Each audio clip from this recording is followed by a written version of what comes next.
নমস্কাৰ। কৃষ্ণকান্ত সন্দিকৈ ৰাজ্যিক মুক্ত বিশ্ববিদ্যালয়ৰ সমূহ শিক্ষাৰ্থীলৈ নতুন বছৰৰ ওলগ যাচিলোঁ। আজি এটা বিশেষ প্ৰয়োজনীয় বিষয় সন্দৰ্ভত কিছু তথ্য দিব বিচাৰিছোঁ। UGC অৰ্থাৎ বিশ্ববিদ্যালয় অনুদান আয়োগে NEP 2020 অন্তৰ্গত একাডেমিক বেংক অৱ ক্ৰেডিটৰ পৰ্টেলত সমূহ শিক্ষাৰ্থীৰ নাম ৰেজিষ্ট্ৰেশ্যন কৰিবৰ বাবে এক নিৰ্দেশনা জাৰি কৰিছে। বিশেষকৈ 2020-21 চনৰ পিছত নামভৰ্তি কৰা শিক্ষাৰ্থীসকলৰ বাবে একাডেমিক বেংক অৱ ক্ৰেডিট চমুকে ABC হ'ল এনে এটা প্লেটফৰ্ম য'ত সকলো শিক্ষাৰ্থীয়ে অৰ্জন কৰা ক্ৰেডিটসমূহ জমা হ'ব। অৰ্থাৎ এটা বিষয় পাছ কৰিলে সেই বিষয়টোত যদি 4 ক্ৰেডিট থাকে তেন্তে সেই 4 ক্ৰেডিট শিক্ষাৰ্থীগৰাকীৰ একাউণ্টত জমা হ'ব। প্ৰতিগৰাকী শিক্ষাৰ্থীৰ নিজস্ব ABC একাউণ্টত তেখেতৰ ক্ৰেডিটসমূহ 7 বছৰলৈ জমা থাকিব আৰু শিক্ষাৰ্থীগৰাকী যদি তেখেতৰ শিক্ষা সম্পূৰ্ণ নকৰাকৈ কিবা কাৰণত শিক্ষানুষ্ঠানৰ পৰা আঁতৰি যায়, তেখেতে পিছত পুনৰ সেই শিক্ষানুষ্ঠানলৈ বা অন্য কোনো শিক্ষানুষ্ঠানলৈ উভতি আহি আধৰুৱা শিক্ষা সমাপ্ত কৰিব বিচাৰিলে এই ABC একাউণ্টত জমা থকা ক্ৰেডিটসমূহ ব্যৱহাৰ কৰিব পাৰিব আৰু ই মান্যতাপ্ৰাপ্ত হ'ব। এতিয়া আপোনালোকক ABC পৰ্টেলত কেনেদৰে নামভৰ্তি কৰিব লাগে সেই বিষয়ে কিছু শ্লাইডৰ সহায়ত বুজাই দিয়া হ'ব। অনুগ্ৰহ কৰি মনোযোগ দি চাব আৰু শীঘ্ৰে নিজৰ নাম ABC পৰ্টেলত পঞ্জীয়ন কৰিব। ধন্যবাদ। নমস্কাৰ। কৃষ্ণকান্ত সন্দিকৈ ৰাজ্যিক মুক্ত বিশ্ববিদ্যালয়লৈ আপোনাক স্বাগতম জনাইছোঁ। একাডেমিক বেংক অৱ ক্ৰেডিট অথবা ABC ID আপুনি কেনেকৈ খুলিব জানি লওঁ আহকচোন। কামটো দুই ধৰণে কৰিব পাৰি। প্ৰথমটো হ'ল ABC পৰ্টেল খুলি। ইয়াৰ বাবে আপুনি www.abc.gov.in খুলিব লাগিব। দ্বিতীয়টো হ'ল ডিজিলকাৰ এপ খুলি। প্ৰথমে ABC পৰ্টেল খোলাৰ পদ্ধতিটো শিকি লওঁ আহকচোন।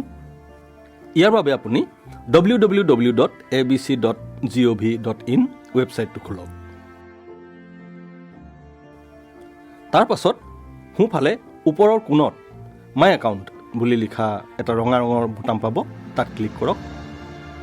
দুটা অপশ্যন খোল খাব। এটা হ'ল ষ্টুডেণ্ট আৰু আনটো হ'ল ইউনিভাৰ্চিটি। আপুনি ষ্টুডেণ্ট বুটামটো ক্লিক কৰক। এইবাৰ এখন লগ ইন পেজ খোল খাব।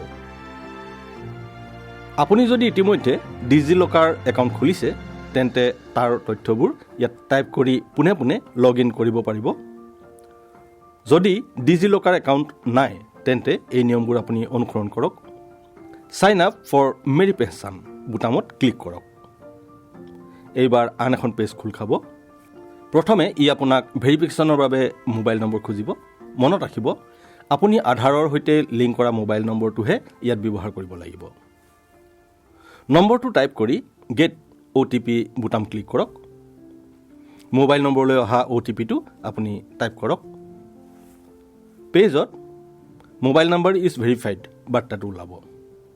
ইয়াৰ পাছত আপোনাৰ সম্পূৰ্ণ নাম, জন্মদিন, লিংগ, পচন্দ অনুসৰি আপুনি ঠিক কৰা ইউজাৰ ID আৰু 6টা সংখ্যাৰ পিন নম্বৰ এফালৰ পৰা টাইপ কৰি যাওক।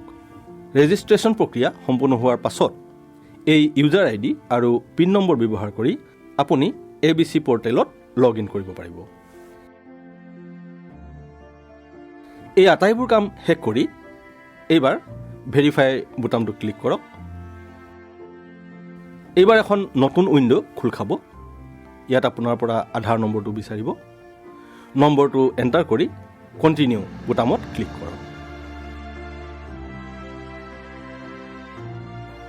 আপোনাৰ মোবাইললৈ পুনৰ এটা OTP আহিব। OTPটো এণ্টাৰ কৰি ছাবমিট বুটামত ক্লিক কৰক। এইবাৰ আন এখন নতুন উইণ্ড' খোল খাব। তাত আপোনাক সোধা হ'ব আপুনি বিশ্ববিদ্যালয় নে কোনো দক্ষতা বিকাশকাৰী অনুষ্ঠান নে আন কোনোবা অনুষ্ঠানৰ শিক্ষাৰ্থী। যদি আপুনি কৃষ্ণকান্ত সন্দিকৈ ৰাজ্যিক মুক্ত বিশ্ববিদ্যালয়ৰ শিক্ষাৰ্থী তেন্তে ইউনিভাৰ্চিটি বুটামত ক্লিক কৰক। তললৈ নামি গৈ থকা তালিকাখনৰ পৰা বিশ্ববিদ্যালয়ৰ নামটো বিচাৰি লৈ তাত ক্লিক কৰক।